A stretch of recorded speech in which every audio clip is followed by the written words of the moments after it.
Bismillahirrahmanirrahim. Assalamualaikum warahmatullahi wabarakatuh. Kami dari kelompok 10 akan mepresentasikan hasil diskusi kami tentang distribusi sampel, distribusi T, distribusi C kuadrat, dan distribusi F. Sebelumnya kami akan memperkenalkan diri. Saya Alfiah Zawanur Rahmah dan teman saya Diah Fitri Astuti. Langsung saja, saya akan membacakan materi yang pertama. Yang pertama ada distribusi T. Distribusi T adalah distribusi probabilitas kontinu dari skor Z ketika estimasi standar deviasi digunakan dalam penyebut daripada deviasi standar sebenarnya. Distribusi T seperti distribusi normal, berbentuk lonceng dan sistematis, tetapi memiliki ekor yang lebih berat, yang artinya cenderung menghasilkan nilai yang jauh dari rata-rata. T-test digunakan dalam statistik untuk memperkirakan signifikasi. Yang selanjutnya, rumus satu rata-rata. T hitung sama dengan rata-rata sampel dikurangi rata-rata populasi per standar deviasi per akar jumlah sampel. Rata-rata SKS normal mahasiswa prodi manajemen adalah 20 SKS. Jika diambil sampel sebanyak 30 mahasiswa, diperoleh SKS rata-rata 18 SKS dengan standar deviasi 4. Saudara diminta untuk menguji hipotesis apakah rata-rata sampel berbeda secara signifikasi dengan nilai parameter. Tuliskan langkah-langkah hipotesis. Dari soal tersebut diketahui bahwa rata-rata populasi sama dengan 20, jumlah sampel sama dengan 30, rata-rata sampel 18, dan standar deviasi 4. Selanjutnya, langkah-langkah pengujian apakah rata-rata sampel berbeda secara signifikasi dengan rata-rata populasi bisa menggunakan 4 langkah di bawah ini. Yang pertama, buat hipotesis. Hipotesis rata-rata populasi sama dengan 20. Yang kedua, tentukan tingkat signifikasi. Misalnya ketika tentukan 5% atau 0,005.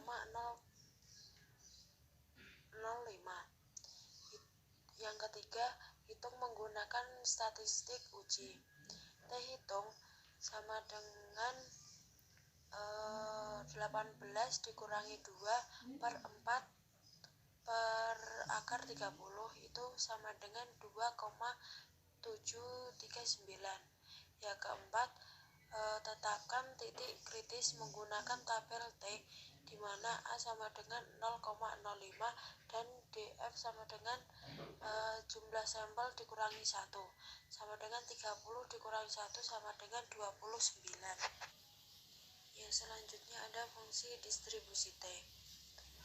Fungsi yang pertama untuk memperkirakan interval rata-rata. Yang kedua untuk menguji hipotesis tentang rata-rata suatu sampel. Yang ketiga menunjukkan batas penerimaan suatu hipotesis. Yang keempat untuk menguji suatu pertanyaan apakah sudah layak untuk dipercaya. Yang selanjutnya ada ciri-ciri distribusi T. Yang pertama, sampel yang diuji berukuran kecil. Yang kedua, penentuan nilai tabel dilihat dari besarnya tingkat signifikasi dan besarnya derajat bebas. Yang selanjutnya, rumus 2 rata-rata. T hitung sama dengan rata-rata sampel 1 dikurangi rata-rata sampel 2 dikurangi DO per akar standar deviasi 1/2 per jumlah sampel 1 ditambah standar deviasi 2/2 per jumlah sampel 2. Berikut adalah nilai prestasi kerja karyawan yang mendapat training dengan yang tidak mendapat training dengan tarif nyata 5%. Ujilah apakah perbedaan rata-rata nilai prestasi kerja rata-rata populasi 1 dikurangi rata-rata populasi 2 lebih besar. Jawabannya yang pertama merupakan hipotesis. Hipotesis 0, rata-rata populasi 1 dikurangi rata-rata populasi 2 sama dengan 0. Yang kedua, menentukan taraf nyata. Titik kritis Z lebih besar Z 5%, Z lebih besar 1645. Yang ketiga, kriteria pengujian menggunakan uji Z. Perhitungan statistik Z sama dengan rata-rata sampel 1 dikurangi rata-rata sampel 2 dikurangi D0. Akar standar deviasi 1 pangkat 2 per jumlah sampel 1 ditambah standar deviasi 2 pangkat 2 per jumlah sampel 2 sama dengan 300 dikurangi 302 dikurangi 0 per 4 per akar 4 per akar 4 per 40 ditambah 4,5 per 30 sama dengan 2 per akar 0,1 ditambah 0,15 sama dengan 2 akar 0,25 sama dengan 2 per 0,5 sama dengan 4. Kesimpulan, Z hitung sama dengan 4 ada di daerah penolakan hipotesis 0 ditolak, sehingga beda rata-rata prestasi kerja lebih besar. Yang selanjutnya ada distribusi C kuadrat. Uji C kuadrat atau X2 dapat dikatakan sebagai uji proporsi untuk dua peristiwa atau lebih dan data berjenis nominal, sehingga datanya bersifat diskrit. Dalam uji C kuadrat diharapkan pada suatu pengujian apakah perbedaan antara frekuensi hasil observasi disimbolkan FO dengan frekuensi yang diharapkan oleh peneliti disimbolkan FE atau FH dari sampel yang terdapat merupakan perbedaan yang signifikasi atau tidak. Distribusi C kuadrat X2 sama dengan frekuensi observasi dikurangi frekuensi yang diharapkan pangkat 2 per frekuensi yang diharapkan. Dengan catatan, bila frekuensi harapan atau FE tidak diketahui, maka dapat dicari dengan rumus FE. Untuk catatan yang rumus distribusi Ki kuadrat itu, bila frekuensi harapan FE tidak diketahui, maka dapat dicari dengan rumus FE sama dengan jumlah FO per N. Kemudian untuk kegunaan Ki kuadrat, adapun kegunaan dari Chi-square adalah untuk mengetahui yang pertama, ada tidaknya asosiasi antara dua variabel atau independent test. Yang kedua, apakah ada suatu kelompok homogen atau tidak, atau homogeneity test. Yang ketiga, ada uji kenormalan data dengan melihat distribusi data atau goodness of fit test. Yang keempat, digunakan untuk menganalisis data yang terbentuk frekuensi. Yang kelima, digunakan untuk menentukan besar atau kecilnya korelasi dari variabel-variabel yang dianalisis. Yang terakhir, cocok digunakan untuk data kategorik, data diskrit, atau data nominal.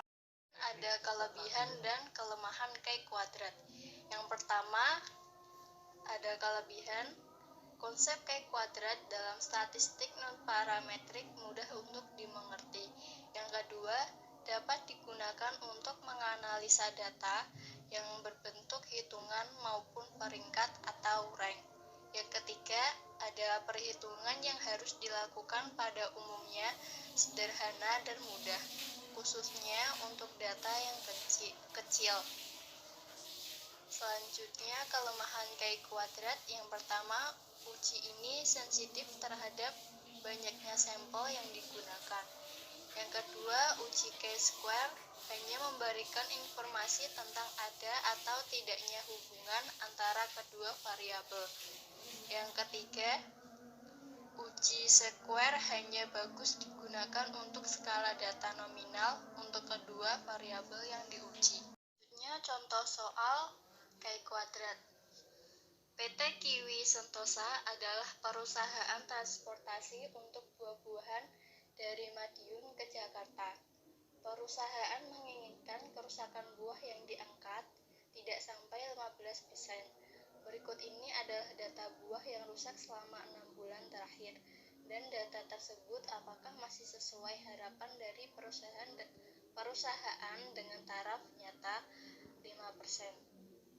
Untuk jawaban bisa dilihat dari tabel yang ada di dalam PPT. Kemudian untuk hipotesa, HO ada kesesuaian antara harapan dan kenyataan. H1 tidak ada kesesuaian antara harapan dan kenyataan. Lalu menentukan nilai kritis, DF sama dengan 6. Men 1 sama dengan 5 dengan taraf nyata 5% adalah 12,596. Lalu nilai chi kuadrat hitung sama dengan 3,73 lebih kecil dari chi kuadrat tabel 12,596. Dengan demikian, HO diterima dan HI ditolak. Selanjutnya ada distribusi F. Distribusi F merupakan distribusi probabilitas kontinu. Distribusi F juga dikenal dengan sebutan distribusi F Snedeker atau distribusi Fisher atau Snedeker setelah R.A. Fisher dan George W. Snedeker. Distribusi F seringkali digunakan dalam pengujian statistika, antara lain analisis varians dan analisis regresi. Distribusi ini juga mempunyai variabel acak yang kontinu. Untuk rumus distribusi F, ada frekuensi 1 lalu kurung F1 kali F2 sama dengan 1 per frekuensi tingkat signifikasi kurung F2 kali F1 kemudian dikali F. Selanjutnya ada analisis varians menggunakan distribusi F yang mempunyai ciri-ciri. Yang pertama merupakan distribusi kontinu dan bentuknya condong ke kanan. Yang kedua mempunyai dua derajat bebas, yaitu derajat bebas pembilang atau numerator dan derajat bebas penyebut denominator. Penggunaan distribusi F. Menurut Imam Gunawan 2017, ada beberapa asumsi yang digunakan pada pengujian distribusi F, yaitu populasi-populasi tersebut berdistribusi normal. Yang kedua, populasi-populasi tersebut memiliki varians yang sama. Yang terakhir, sampel yang diambil dari populasi tersebut bersifat independen dan diambil secara acak. Soal distribusi F, ada tentukan nilai dari F 0,05 dan F1-nya 12 kali F2 20 dan F 0,95 di mana F2 20 dikali F1 12. Jawab. F 0,05 dikurung 12 kali 20 sama dengan 2,28. Lalu frekuensi 0,95 20 dalam kurung kali 12 sama dengan, jika tingkat signifikasi sama dengan 0,05 maka 1 men tingkat signifikasi sama dengan 0,95. Lalu frekuensi 1 kurung F1 dikali F2 sama dengan 1 per frekuensi tingkat signifikasi F2 dikali F1 dalam kurung.